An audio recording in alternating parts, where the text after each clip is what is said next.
Mga karadyo, baka lang makatulong ako sa inyo.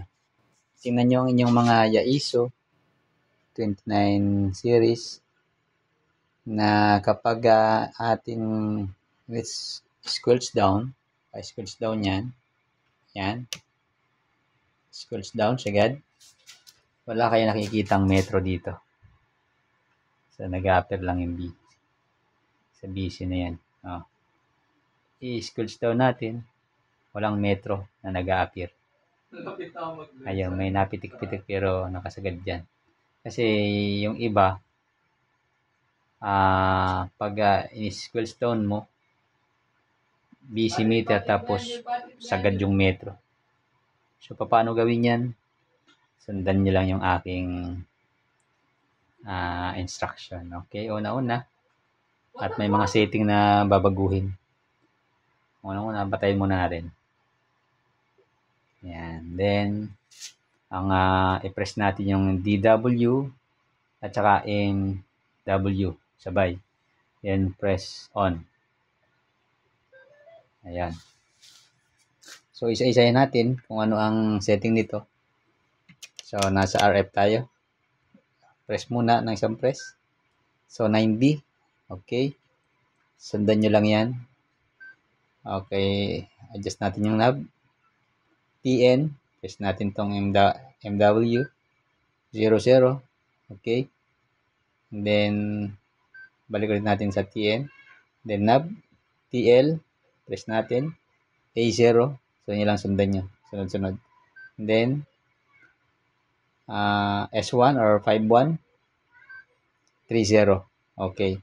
So, dito, babaguhin ko gagawin kong lalabas yung ano niyan, yung metro pag binago ko yan. Ayan, pati ito na lumalabas yung metro. Ayun oh. Di ba?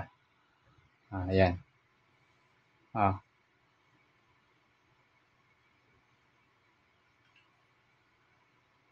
So, ayun.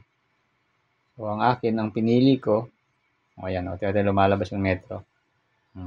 Hanggang yan ay magsagad na. Sumasagad na yung metro. So, kailangan natanggal natin yun para pag nag-scrolls down tayo, walang nag-indicate ng metro dito. So, ang pinili ko is 30. Yan, pwede din itong 2F. Pwede din 30. Alin man sa gusto nyo. Pero 30 ang pinili ko.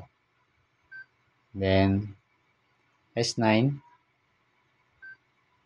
3E. Then, high power. Ito yung pag-adjust na naman ng power eh. Yung full na. Kung gusto mo buwasan yung full power mo, yan, mamimili ka lang. Okay? So, sa akin, full power na ako. High power. Ito yung low 3. Makikita mo yung pag may SWR. Low 2. Low 1. Pipindutin mo lang yan. Mamimili ka kung ilang watts ang gusto mo. Dapat merong nakasalang na SWR. Pero akin ay nakaset up na yan. DU 82. Okay? And then, yung 100 ay 53 o S3. Okay? Tapos niya, pang save nga, syempre, itong DW. Save natin. Okay. Ayun. Ganun lang, mga karadyo. Baka sakaling may matutunan. Ayun, nakasagad ang schools niyan, pero walang metro. Okay.